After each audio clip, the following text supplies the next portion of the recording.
PSG choked again in the Champions League. Ouch. Despite having a dream team with the likes of Mbappe, they got kicked out by Borussia Dortmund. Now, everyone's wondering what's next for the club. Did their whole spend a ton of cash on superstars plan backfire? And with Mbappe probably leaving, is PSG doomed?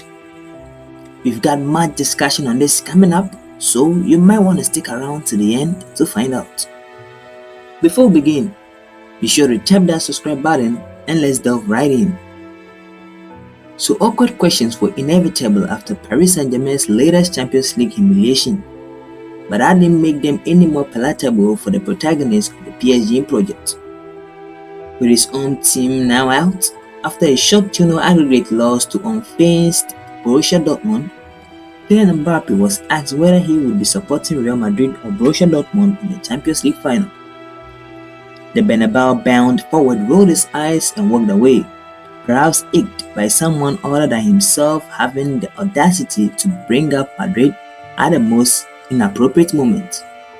Meanwhile, PSG president Nasser Al Khalifa was even more annoyed when a journalist wondered whether coach Luis Enrique was now in danger of losing his job. "Are you sure with this question?" the PSG president found. "Honestly, do you know and understand anything about football?" It was a question that Al Khalifa would have probably been better asking himself and those around him.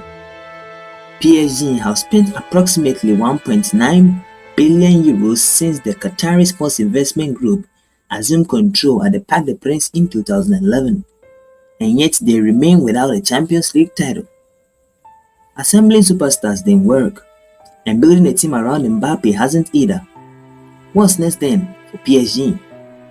Is irrelevance a real risk for a division club that has been synonymous with excess and embarrassing European exits?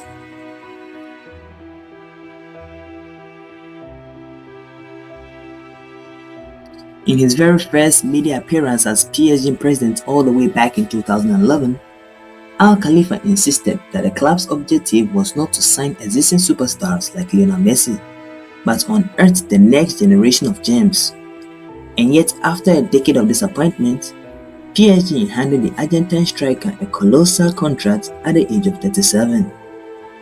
Perhaps no better deal illustrated PSG's desperation, or the unhealthy obsession with the high-profile players that the supporters came to despise. Indeed, in the eyes of fans, Messi, for all his genius, personified PSG's problems. As one disillustrated fan told Goal after the World Cup winners not so found farewell in the summer of 2023, Messi was more of a marketing deal than a sporting signing. He ended up representing everything we have hated about the KSI project for the past 3 or 4 years.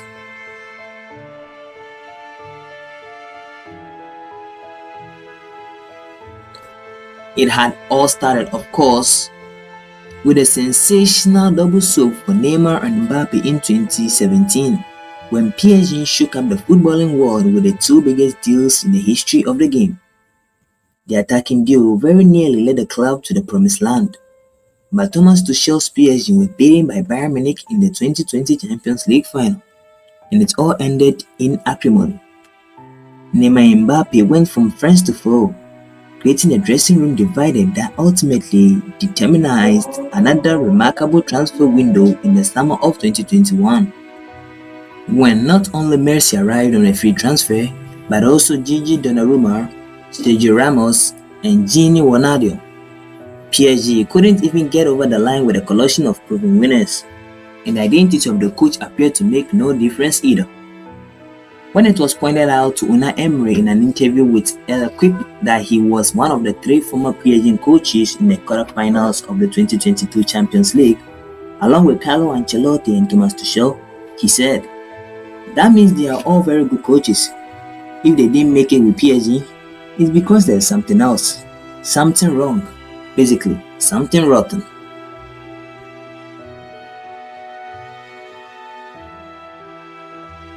Former sporting director Leonardo belatedly came to the conclusion that the increasingly petulant Mbappe wasn't part of the solution at the Parc des Princes, but a major part of the problem.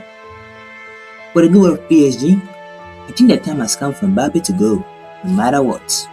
That's Lionel toiling ill-equipped after being replaced as sporting director in 2023 by Luis Campos. Paris Saint-Germain existed before Kylian Mbappe and it will exist after him. He's been in Paris for 6 years and over those 6 seasons, 5 different clubs have won the Champions League.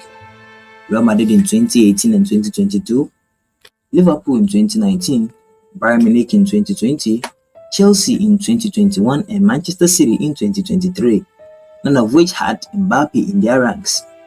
That means it's entirely possible to win this competition without him. With his behavior over the last 2 years, Kylian is showing that he's not yet a player capable of really guiding a team. He's a great player, not a leader. It's hard to build a team around him. PSG tried anyway.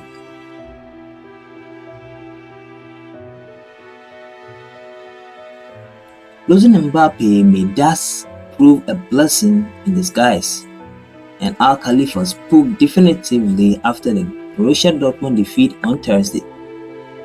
We are building a long-term project with a younger squad in Europe. The future will be bright. We will keep going. And likely with the support of the club's frustrated fans who stood by Luis Enrique's players after the 1-0 loss at home to Borussia Dortmund.